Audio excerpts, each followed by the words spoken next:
महाराष्ट्र में जहां एक तरफ त्रिभाषा नीति को लेकर बीजेपी टेंशन में है, तो वहीं अब एनसीपी प्रमुख शरद पवार और अजित पवार के बीच भी मुलाकातें बढ़ने लगी है, जिसने बीजेपी की टेंशन और बढ़ा दी है।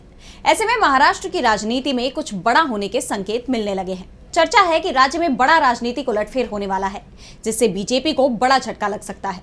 तो क्या है पूरी खबर, जानने के लिए देखिए ये रिपोर्ट। महाराष्ट्र में सियासी समीकरण बदलने के संकेत मिल रहे हैं। जहां एक तरफ ठाकरे ब्रदर्स एक साथ आते नजर आ रहे हैं, तो वहीं अब चाचा और भतीजे के बीच भी दूरियां कम होने लगी हैं। एनसीपी प्रमुख शरद पवार और अजित पवार के बीच मुलाकातें बढ़ने लगी हैं। बीते एक महीने में ही शरद पवार और मुख्यमंत्री अजित पवार के बीच 3 बार मुलाकात हो चुकी है और चौथी मुलाकात 21 अप्रैल को पुणे के शुगर कमिश्नरेट में हुई। दरअसल पुणे के सरसन कॉम्प्लेक्स में कृषि में एआई तकनीक के उपयोग विषय पर एक बैठक आयोजित की गई थी और इस बैठक में दोनों की मुलाकात हुई। दोनों की मुलाकात को लेकर शिवसेना में असंतोष भी देखने को मिला। कुछ शिवसेना नेताओं ने इस पर नाराजगी जाहिर की। इससे पहले 22 मार्च को वसंत दादा शुगर इंस्टीट्यूट में दोनों की मुलाकात हुई थी। इसके बाद 10 अप्रैल जय पवार की सगाई में पूरा परिवार जमा हुआ था।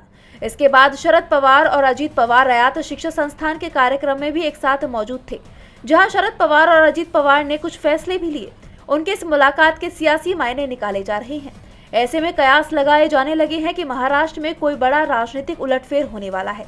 चर्चा तो यहाँ तक हो रही है कि अजित पवार घर वापसी कर सकते हैं और अगर ऐसा होता है, अजित और शरद पवार दोनों साथ आते हैं, तो इससे बीजेपी की टेंशन और ज्यादा बढ़ सकती है।